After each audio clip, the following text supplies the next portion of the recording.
Hello students, welcome back on my YouTube channel. I'll discuss balance of payment.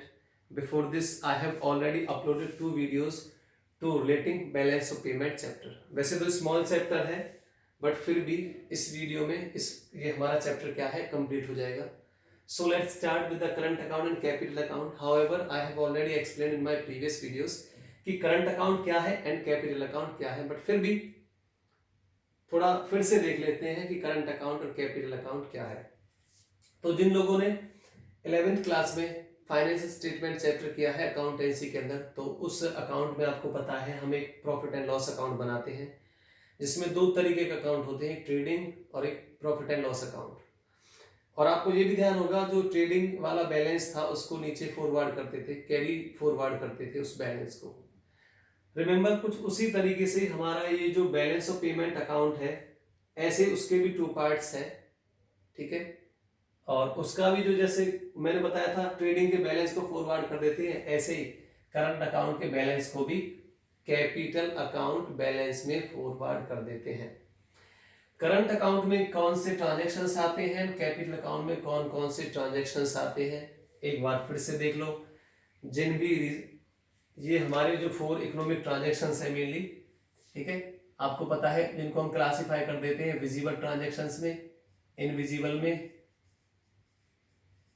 Unilateral जो one sided होते हैं, one sided जितने भी items हैं transactions हैं, और एक और होता है कैपिटल ट्रांसफर. बेसिकली 4 टाइप के मैंने इकोनॉमिक ट्रांजैक्शंस आप लोगों को बताए थे. तो इनमें से जो 3 हैं, ये 3 टाइप्स के जो ट्रांजैक्शंस हैं ये तो सभी करंट अकाउंट के अंदर आते हैं हमारे. विजिबल्स में आप जानते हो एक्सपोर्ट एंड इंपोर्ट आता है, किसका? गुड्स का. इनविजिबल्स में एक्सपोर्ट एंड इंपोर्ट किसका? सर्विसेज का. यूनिलेटरल में रिसीप्ट, या तो हमने रिसीव किया है या पे किया है in form of grant, donation, remittance, इस फॉर्म में. ठीक है, या तो ग्रांट रिसीव की है या ग्रांट हमने किसी को दी है. ऐसे ही डोनेशन किसी से रिसीव की है या किसी को दी है. तो इनसे रिलेटेड जो ट्रांजैक्शन है वो किसके अंदर आते हैं? करंट अकाउंट के अंदर. तो फिर करंट अकाउंट का एक बैलेंस निकल के आएगा. आपको पता है अकाउंटिंग सेंस में हम टोटल करते हैं डेबिट साइड और क्रेडिट साइड दोनों की. वैसे क्रेडिट साइड को पॉजिटिव साइड बोला जाता है. इसका रीजन क्योंकि क्रेडिट साइड दिखाता है फॉरेन करेंसी का आना, कि ये हमारे लिए सोर्स है कि फॉरेन करेंसी आई है उस ट्रांजैक्शन से जो क्रेडिट साइड रखा है. ठीक है, इनफ्लो हुआ है. दूसरी तरफ डेबिट साइड को नेगेटिव साइड माना है क्योंकि ये दिखाता है हमारी फॉरेन करेंसी के आउटफ्लो को. किस तरीके से? जैसे आप कोई भी एक एग्जांपल ले लो, आपको पेमेंट करनी थी. पेमेंट किसकी करनी थी? इंपोर्ट की. लाइक पेमेंट करनी थी इंपोर्ट्स की. आपने कुछ इंपोर्ट किया है तो वो जो पेमेंट करनी पड़ेगी आपको इंपोर्ट की, वो फॉरेन एक्सचेंज में करनी पड़ेगी, फॉरेन करेंसी में. आप अगर ये कह सकते हो कि जी फॉरेन करेंसी में क्यों, वैसे एक्सेप्ट कर लेंगे वो. आपकी ये बात मान ली. हम एक एग्जांपल ले सकते हैं, जैसे ये वाला, हमने कुछ इंपोर्ट किया 5000 रुपये का, राइट. तो $5000 मतलब उनकी पेमेंट करनी थी हमें, एक तरीके से ये मानो आप डॉलर्स में, $5000 में. बट आप ये चाहते हो कि इंडिया अपने रिजर्व को क्यों कम करे. हमारा जो आरबीआई है, सेंट्रल बैंक है, हम इसके रिजर्व को क्यों कम करें? रुपए ही दे देंगे. भाई उनके पास भी तो रुपए होने चाहिए रिजर्व में, उनकी जरूरत है रुपए. बिल्कुल है, आप ऐसा कर सकते हो, बिल्कुल वेरी स्मार्ट, बहुत स्मार्ट हो आप तो. ठीक है, उन्होंने आपके रुपए एक्सेप्ट कर लिए, बट उनका रिजर्व बढ़ा रुपए से. उनका रिजर्व बढ़ा क्योंकि जिसको भी आपने वहां पेमेंट की है फॉरेन नेशन में, वहां तो रुपए चलेंगे नहीं. वो उन रुपए को देके अपने सेंट्रल बैंक से, उनका भी सेंट्रल बैंक है, जैसे आपके नेशन में आरबीआई है उनका भी ऐसे federal reserve bank of America के नाम से, अगर यूएसए की बात करें तो वहां के जो भी प्राइवेट इंडिविजुअल है, ठीक है, वो अपने उससे एक्सचेंज कराएंगे. ठीक है, अपने नेशन से, अपने नेशन के सेंट्रल बैंक से, हाँ सेंट्रल बैंक से उन्होंने वो रुपए दिए और डॉलर ले लिए. अब इनके पास तो रुपए से रिजर्व बढ़ा, फिर से रुपए को आरबीआई के पास लेके आएंगे. तो ओवरऑल आरबीआई से क्या मांगेंगे? कोई भी करेंसी जो इनकी जरूरत है, जरूर नहीं डॉलर ही, कुछ भी ले सकते हैं, कि भाई हमें रुपए ले लो और ये करेंसी दे दो। और जो रुपी है कहीं से भी आए, दुनिया के किसी कोने से आए, उसको आरबीआई एक्सेप्ट करेगा। ठीक है, क्यों एक्सेप्ट करेगा? क्योंकि गवर्नमेंट के उसमें साइन होते हैं, उसपे इसीलिए लिखा होता है आई प्रॉमिस टू पे ₹2000 टू द बियरर ऑफ, यानी जिसके पास भी ये नोट होगा हम उसे 2000 रुपी के इक्वल, ठीक है, 2000 रुपये उसको एक्सेप्ट करने की, उससे कुछ भी ले सकते हैं वो जो है हमारे सेंट्रल बैंक के पास। तो ओवरऑल अगर हमें इंपोर्ट की पेमेंट करनी है तो लास्ट में अंत में अल्टीमेटली जो फर्क पड़ता है वो हमारे फॉरेन करेंसी का रिजर्व पे पड़ता है, वो कम हो जाती है, राइट। इसलिए इसको डेबिट साइड लिखते हैं, नेगेटिव है हमारे पॉइंट ऑफ व्यू से। और अगर कोई चीज आपने रिसीव की है यानी कोई एक्सपोर्ट किया है तो हम पेमेंट एक्सेप्ट करेंगे, तो पेमेंट एक्सेप्ट करेंगे तो वो हमारे लिए किसका सोर्स होता है? वो फॉरेन करेंसी का सोर्स होता है। इसको भी देख ले कैसे। सपोज करो हमारे किसी प्राइवेट इंडिविजुअल ने कुछ सामान भेजा यूएसए को, और वो सामान बना जैसे 20,000 रुपए का, ठीक है, 20,000 रुपये का सामान बना। अगर आप ये कहो कैसे भी मान लो, देखो जितने भी डॉलर बनते हैं 20,000 रुपये के, आप डॉलर ही एक्सेप्ट कर लो। आप क्या करोगे? हमारा जो प्राइवेट इंडिविजुअल है जिसने सामान दिया वो क्या करेगा डॉलर का? आरबीआई के पास ही देगा, कि आरबीआई से रुपए दे देगा तो आरबीआई के पास आए ना फॉरेन करेंसी, ठीक है। और अगर ये मानते हैं कि उन्होंने हमें वो दे दिए रुपए, दे दिए उन्होंने डायरेक्ट, कोई बात नहीं, उनके पास कहां से आए? उनके पास रुपए नहीं, उनका रिजर्व कम हो जाएगा, तो अपने रिजर्व को मेंटेन करने के लिए फिर से इंडिया से खरीदेंगे अपनी करेंसी देके। इंडिया का जो सेंट्रल बैंक आरबीआई ये तो बनाता है ना, ठीक है। तो अल्टीमेटली एक्सपोर्ट से क्या होता है? एक्सपोर्ट हमारा सोर्स है, किसका सोर्स है? फॉरेन करेंसी का। इसका जो बैलेंस है वो नीचे की तरफ फॉरवर्ड कर दिया जाता है, कैरी फॉरवर्ड बोलते हैं। जैसे डेफिसिट है तो ये आपको पता है इधर साइड आएगी 2000 रुपए की। हमने देखा हमारा जो करंट अकाउंट है उसी का बैलेंस डेफिसिट आया है, यानी करंट अकाउंट में जो भी लेन देन किया हमने उन लेन देन से फॉरेन करेंसी गई ज्यादा है और फॉरेन करेंसी आई 8,000 रुपए गई, मतलब 8,000 यूनिट, और गई है हमारे पास 10,000 यूनिट, तो डेफिसिट 2000 का। कोई बात नहीं, इसकी रिकवरी यहां से होगी, इसको नीचे ले आएंगे, ठीक है। फिर जो कैपिटल अकाउंट के अंदर आते हैं जो ट्रांजेक्शंस, उन ट्रांजेक्शंस को भी रखेंगे। और आपको पता है कैपिटल अकाउंट के अंदर कौन से ट्रांजेक्शंस आते हैं? कैपिटल ट्रांसफर, यानी जिनसे असेट्स और लायबिलिटी में चेंज होता है। और उसमें आपको पता है मेनली हमारा इन्वेस्टमेंट और borrowing, banking capital, NRI deposits, ये वाले जो लेन देन है वो इधर आते हैं, रीपेमेंट ऑफ लोन है। तो फिर कोई बात नहीं, हमने आगे बढ़े, हमने फॉरवर्ड कर दिया नीचे, तो इसकी पूर्ति यहां से की, जो भी आया किसी भी तरीके से। बोरोइंग है, आपको पता है बोरोइंग फॉरेन करेंसी में की जाएगी। अगर रीपेमेंट करना है आपको किसी फॉरेन नेशन का, भाई जब आपने ली फॉरेन करेंसी है तो रीपेमेंट भी ना उन्हीं की करेंसी में होती है। तो आगे किसी ने फॉरेन डायरेक्ट इन्वेस्टमेंट फॉरेनर से हमारे यहाँ इन्वेस्ट किया, हमारे नेशन के जो बिजनेस पर्सन है, प्राइवेट फर्म्स है, उन्होंने बाहर इन्वेस्ट किया, ऐसे लेन देन चला, उसका रिकॉर्ड रखा। तो फिर हमने देखा कैपिटल अकाउंट में कुल मिला के लास्ट में टोटल किया, जैसे प्रॉफिट एंड लॉस अकाउंट में होता है ना, तो हमने देखा उसमें भी डेफिसिट, यानी हमारा ओवरऑल जो बैलेंस ऑफ पेमेंट अकाउंट है वो डेफिसिट है। अब क्या करेंगे? चलो इसकी पूर्ति तो हमने यहां से कर ली, जो यहां से हमने रिसीव्ड की थी ना फॉरेन करेंसी की, इतनी कमी थी। फिर हमने कुछ ट्रांजेक्शन इसमें आए, मान चलो किसी ने इन्वेस्टमेंट ही कर दी, फॉरेन करेंसी आ गई, हो गया काम। बट आगे और भी तो ट्रांजेक्शन है, यहां भी तो होते हैं, रीपेमेंट ऑफ लोन होता है, इन्वेस्टमेंट टू अब्रॉड होता है, और कोई लेन देन है। तो ओवरऑल बैलेंस, जो बैलेंस ऑफ पेमेंट अकाउंट है उसका घाटे का आया, यानी ओवरऑल कुल मिला के हमारे पास से फॉरेन करेंसी गई ज्यादा और हमने रिसीव की कम, तो हमारा रिजर्व हो गया जी कम लिया। अब क्या करेंगे? बताया था कि it's the responsibility of government to maintain its reserve. सभी गवर्नमेंट्स की, सेंट्रल बैंक की रिस्पॉन्सिबिलिटी बनती है कि वो अपने रिजर्व को बनाए रखे। तो रिजर्व को बनाने के लिए क्या करेंगे? इसमें से तो कमी हो गया, तो रिजर्व को बनाने के लिए अब ये है, फिर सेंट्रल बैंक बोरोइंग करेगा, और क्या करेगा? कहां से करेगा? ठीक है, ये हमारी जो गवर्नमेंट है रिजर्व को मेंटेन रखने के कहां से बोरोइंग करेगी?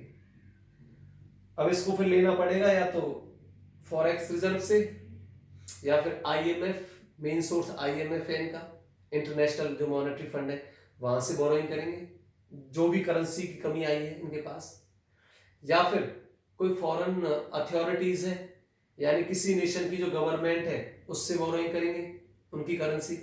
तो इस तरीके से रिजर्व को मेंटेन किया जाता है। ये तो डेफिसिट का एग्जांपल हो गया कि जब ओवरऑल जो हमारा बैलेंस ऑफ पेमेंट अकाउंट है वो क्या हो, डेफिसिट हो। उस केस में सरप्लस हो, सरप्लस भी हो सकता है।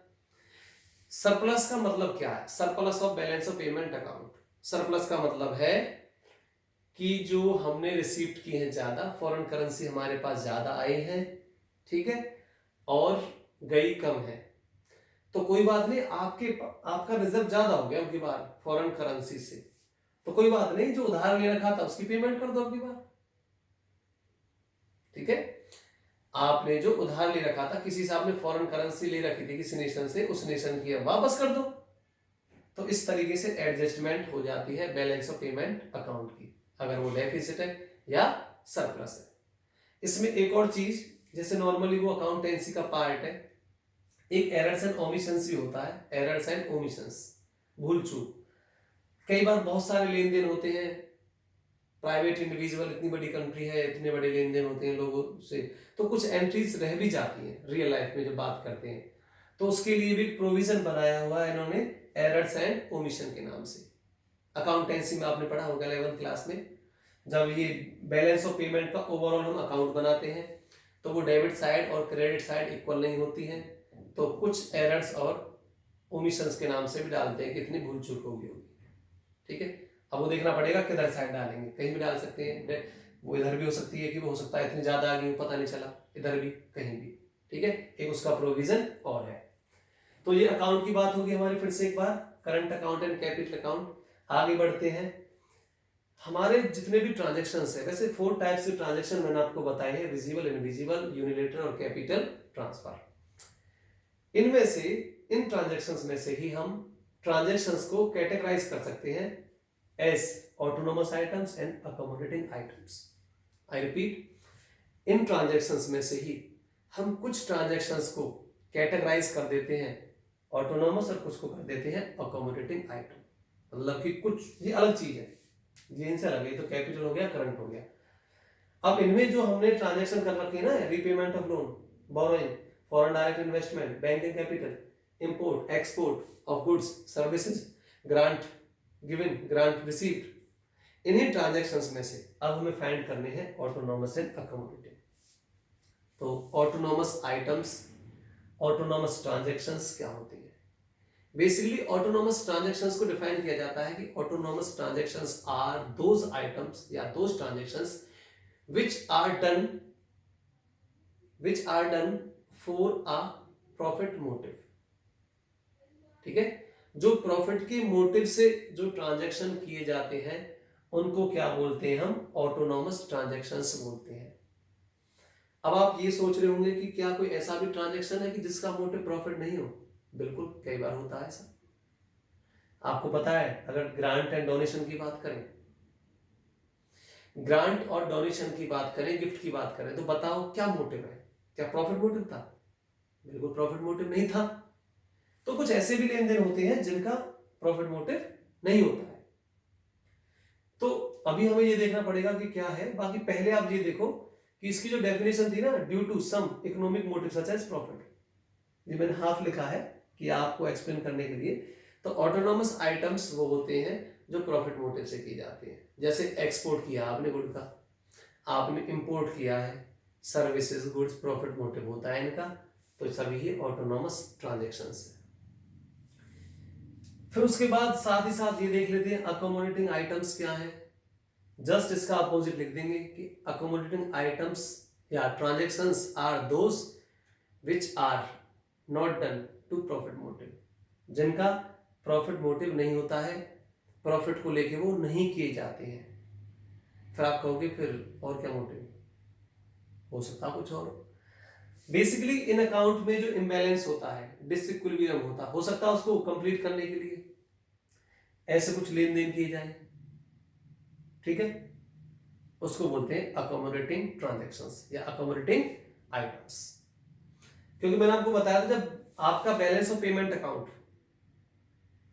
डेफिसिट हो जाएगा, आपका रिजर्व कम हो गया, उस रिजर्व को मेंटेन करने के लिए बोरोइंग की गवर्नमेंट ने, तो गवर्नमेंट की तो वो मजबूरी थी ना, प्रॉफिट थोड़े कमा रहे हैं उससे, क्योंकि बोरोइंग भी दो तरीके की होती है। बोरोइंग भी, अगर बोरोइंग कोई प्राइवेट इंडिविजुअल करता है, कोई प्राइवेट फर्म करती है, तो उसका तो मोटिव प्रॉफिट है, उसका तो मोटिव प्रॉफिट है, वो तो ऑटोनोमस ट्रांजैक्शन है। बट अगर गवर्नमेंट कर रही है, तो गवर्नमेंट का जो मोटिव है वो तो अपने बैलेंस को मेंटेन करने के लिए कर रही है, रिजर्व कम हो गया क्या करे, तो उसका तो मोटिव प्रॉफिट नहीं था। तो ऐसे ट्रांजेक्शन्स को, यानी बोरोइंग बाय गवर्नमेंट जो है अकोमोडेटेड इन ट्रांजेक्शंस, राइट। आगे बढ़ते हैं। ऑटोनोमस ट्रांजेक्शंस जो है are independent of the state of BOP, are independent of the state of BOP. यानी बैलेंस ऑफ पेमेंट अकाउंट क्या होगा, बीओपी अकाउंट जो आपका है सरप्लस होगा, डेफिसिट होगा, ठीक है, क्या इसकी सिचुएशन रहेगी, इनसे कोई फर्क नहीं पड़ता। जब ऑटोनोमस ट्रांजैक्शंस किए जाते हैं तो इंडिपेंडेंट है, मतलब कोई इसको नहीं देखता, इनसे फ्री है, ठीक है। दूसरी तरफ अकोमोडेटेड जो ट्रांजैक्शंस है are related to state of BOP, ये बैलेंस ऑफ पेमेंट के स्टेट पे ही डिपेंड करते हैं। मैंने बताया था ना, अगर रिजर्व ज्यादा हो गया रीपेमेंट कर देते हैं, यानी हमारा balance of payment account surplus है, रीपेमेंट कर देंगे लोन की जो गवर्नमेंट ने लिया था, गवर्नमेंट भी तो लोन लेती है, तो अकोमोडेटिंग ट्रांजैक्शन हो गया। कम है तो गवर्नमेंट बोरोइंग कर लेती है, अकोमोडेट ट्रांजैक्शन हो गया। तो इसकी वजह से अगर बैलेंस है, अगर balance of payment account balance है, डेबिट साइड और क्रेडिट साइड इक्वल है, तब गवर्नमेंट को कुछ भी करने की जरूरत नहीं है। इसका मतलब accommodating transactions will not take place, तब अकोमोडेटिंग नहीं होगी, ठीक है। तो इसका मतलब ये तो इंडिपेंडेंट है, और जो अकोमोडेटिंग ट्रांजैक्शंस है are made to maintain the balance of BOP account. BOP जो अकाउंट है बैलेंस ऑफ पेमेंट, उसको बैलेंस करने के लिए की जाते हैं, तो और ये अपना प्रॉफिट मोटिव है, इनका कोई लेना देना नहीं है, इसलिए इनको इंडिपेंडेंट बोलते हैं कि बीओपी स्टेट से कोई लेना देना नहीं है अकोमोडेटिंग ट्रांजैक्शंस का। नेक्स्ट, ऑटोनोमस जो आइटम्स है take place both on current account and capital account. ये ऑटोनोमस जो आइटम दोनों में हो सकते हैं, करंट में भी हो सकते हैं और कैपिटल में भी। कैसे, अभी इसका एग्जांपल दूंगा, करंट में कौन सा होगा और कैपिटल में कौन सा। और जहां पे अकोमोडेटिंग ट्रांजैक्शंस की बात करते हैं takes place only on capital account, ये केवल कैपिटल अकाउंट के अंदर ही आते हैं। तो अब ऐसा एग्जांपल जो करंट अकाउंट में भी देखने को मिले और वैसे ऑटोनोमस है और उसके अंदर भी मिले, देखिए जैसे सपोज कीजिए borrowing bye a private individual, private individual ने क्या की है, बोरोइंग की है, तो वो बोरोइंग कहां जाती है, प्राइवेट फर्म के द्वारा। बोरोइंग तो कैपिटल अकाउंट में आती है, हो गया, ठीक है। दूसरी तरफ बात करें, हमने कोई एक्सपोर्ट किया है, एक्सपोर्ट ऑफ गुड्स है, वो इसमें आता है। तो यानी export of goods profit motive से किया जाता है, प्राइवेट फर्म जो लोन लेती है उसका भी मोटिव प्रॉफिट है, और वैसे दोनों ट्रांजैक्शन कहां नहीं, अलग अलग, एक इसमें आता है किसमें। तो इसका मतलब जो ऑटोनोमस आइटम्स है can take place in both type of account, इसमें भी आ सकता है, इसमें भी। ये मत कहना कि बोरोइंग नहीं, बोरोइंग यहां तो नहीं आती है, बोरोइंग तो आती है इधर। बाकी आप ये देखो बोरोइंग किस पर्पज से की है, प्राइवेट फर्म करती है, तो प्राइवेट फर्म करती है तो उसका मोटिव प्रॉफिट है, ये तो नहीं इसमें प्रॉफिट वाले नहीं आते ट्रांजैक्शन, ठीक है। और अकोमोडेटिंग ट्रांजैक्शंस का मैंने बताया था आपको कि जब बीओपी का बैलेंस जो वो इम्बैलेंस हो जाता है बीओपी, तभी किए जाते हैं। मेनली अकोमोडेटिंग ट्रांजैक्शंस होते हैं हमारे कौन से वाले, भाई गवर्नमेंट या तो सेल करेगी फॉरेन करेंसी को जब ज्यादा हो जाएंगी, या जब कम हो जाती है तो परचेज करती है। तो यानी करेंसी का सेल करना और परचेज करना, यानी रीपेमेंट करना बाय द गवर्नमेंट, और गवर्नमेंट के द्वारा लोन लेना। तो रीपेमेंट हुआ और लोन हुआ, जिससे असेट्स लायबिलिटी में चेंज आती है, वो तो इधर ही होती है, करंट अकाउंट में थोड़ी नहीं आती है बोरोइंग या रीपेमेंट बाय लोन। इसलिए ये केवल कैपिटल अकाउंट में ही मिलते हैं अकोमोडेटिंग ट्रांजैक्शंस। नेक्स्ट डिफरेंस है, ऑटोनोमस आइटम्स को अबव द लाइन आइटम बोलते हैं और अकोमोडेटिंग आइटम्स को बिलो द लाइन। ये अबव द लाइन और बिलो द लाइन क्या है? देखिए, बैलेंस ऑफ पेमेंट अकाउंट बनाया, बहुत सारे हमने ट्रांजैक्शन किए, आपको पता है बाद में पता चलता है कि भाई ये दिक्कत है बीओपी में, बैलेंस नहीं हुआ, तभी तो करेंगे अकोमोडेटिंग, तो इसको तो बाद में, यानी जब अकाउंट बन जाएगा फिर पता चला कि ये दिक्कत है तब की जाते हैं, इसलिए बिलो द लाइन बोलते हैं इसको। ये अबव द लाइन ये पहले की जाती है क्योंकि इनकी वजह से तो होता है इम्बैलेंस, ऑटोनोमस आइटम्स की वजह से ही तो हमारा बीओपी इम्बैलेंस होता है, इसलिए इनको तो बोलते हैं above the line item, above the line. फिर जब बैलेंस ऑफ पेमेंट अकाउंट बनाया, हमें पता चला उसका बैलेंस क्या है, सरप्लस है, डेफिसिट है, फिर हम एक लेन देन करेंगे, वो अकोमोडेटिंग ट्रांजैक्शन होगा, उसका रिकॉर्ड नीचे रखा जाता है एक तरीके से, इसलिए इनको बिलो द लाइन आइटम बोलते हैं अकोमोडेटिंग को। Accommodating transactions are called as below the line, right. तो ये था difference autonomous items and accommodating में। अब बात रही, मैंने पहले भी प्रीवियस वीडियो में डिस्कस किया है कि क्या बीओपी का बैलेंस इक्वल होता है? नहीं, अकाउंटिंग सेंस में तो होता है इक्वल, क्योंकि आपको पता अकाउंटिंग सेंस में डेफिसिट और वो सरप्लस साइड लिख देते हैं बट इक्वल दिखाते हैं, बट रियल लाइफ में it may not be necessary to be in equilibrium, कि हमेशा इक्विलिब्रियम होता है ऐसा नहीं है। इक्विलिब्रियम में होगा तो फिर तो अकोमोडेटिंग जो ट्रांजैक्शंस है विल नॉट टेक प्लेस, कभी किए ही नहीं जाएंगे, क्योंकि ये तो तभी किए जाते हैं जब इम्बैलेंस होता है। तो आपका बीओपी सरप्लस हो सकता है या फिर डेफिसिट, और इसको डिसइक्विलिब्रियम के नाम से भी जानते हैं, डिसइक्विलिब्रियम बीओपी। ठीक है, इस चैप्टर में एक टॉपिक और बचता है आपका ऑफिशियल रिजर्व ट्रांजैक्शंस, ये अलग से टॉपिक है हमारा इस चैप्टर के अंदर, एक official reserve transaction. Official reserve transactions इस चैप्टर का एक और टॉपिक है। ये ऑफिशियल रिजर्व ट्रांजैक्शंस क्या है? बेसिकली गवर्नमेंट को या आरबीआई को जब सरप्लस हो जाता है, उनके पास जो रिजर्व है या रिजर्व कम हो जाता है, तो अपने उसको मेंटेन रखने के लिए वो सेल या परचेस करती है, फॉरेन करेंसी भी, या हो सकता है अपनी करेंसी सेल परचेस करे। तो अपनी करेंसी को सेल परचेस करना ऑफिशियल रिजर्व ट्रांजैक्शंस बोलते हैं। When reserve bank of India RBI sale and purchase of its own currency in the foreign exchange market is called official reserve transactions. उसको official reserve transactions बोलते हैं। Cell कब करती है और परचेस कब करेगी? अपनी करेंसी को सेल कब करती है? जब इनका रिजर्व फॉल हो जाता है। ठीक है, रिजर्व फॉल हो जाएगा तो फॉरेन करेंसी परचेज करेंगे, यानी अपनी करेंसी को बेचते हैं। फिर दूसरी तरफ अगर हमारा वो जो रिजर्व है वो सरप्लस हो जाए फॉरेन करेंसी से, ठीक है, तब परचेज करने लगती है अपनी करेंसी को, यानी फॉरेन करेंसी को सेल करके अपनी करेंसी को परचेज करने लगती है। तो इन ट्रांजैक्शंस को बोलते हैं ऑफिशियल रिजर्व ट्रांजैक्शंस।